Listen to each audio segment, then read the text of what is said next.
Saudara-saudara yang terkasih, bagaimana kabar hari ini? Salam jumpa dengan Safari, Sapaan Rohani Immanuel. Pada hari ini, Selasa, tanggal 31 Mei 2022. Mari sejenak kita mendengarkan kabar baik dari Tuhan yang diambil dari kitab Kejadian 3 ayat yang ke-6. Perempuan itu melihat bahwa buah pohon itu baik untuk dimakan dan sedap kelihatannya. Lagi pula pohon itu menarik hati karena memberi pengertian. Lalu ia mengambil dari buahnya dan dimakannya, dan diberikannya juga kepada suaminya yang bersama-sama dengan dia, dan suaminya pun memakannya.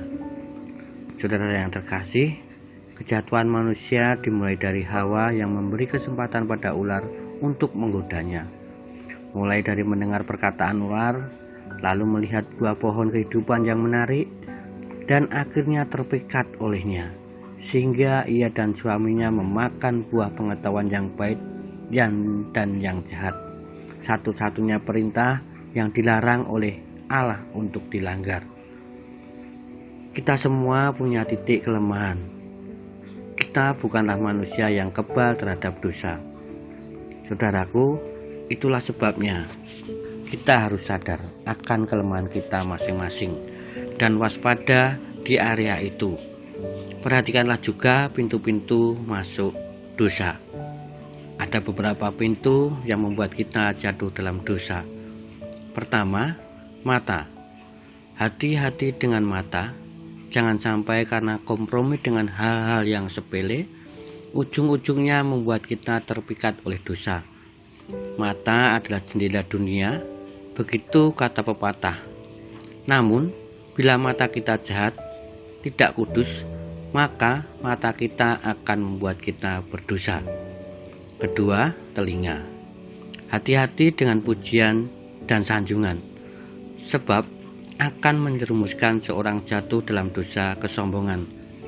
Telinga yang lemah mendengar rayuan, tidak sedikit membuat anak-anak Tuhan juga mengalami kejatuhan dalam kenajisan.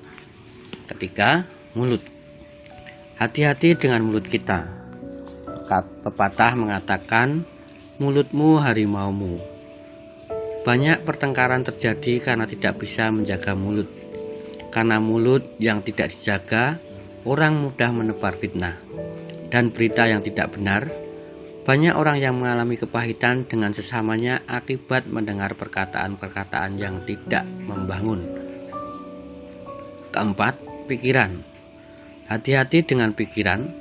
Pikiran yang belum diperbaharui sanggup menyerumuskan seorang kepada pikiran negatif. Akhirnya berkata negatif dan bertindak negatif. Dan yang kelima adalah hati.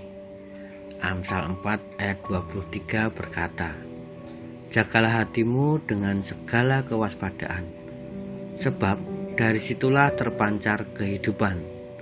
Yang artinya, kalau kita tidak menjaga hati, maka bisa dipastikan segala yang tidak baik akan masuk dan merusak hati kita. Oleh sebab itu, hati-hatilah terhadap panah-panah si jahat.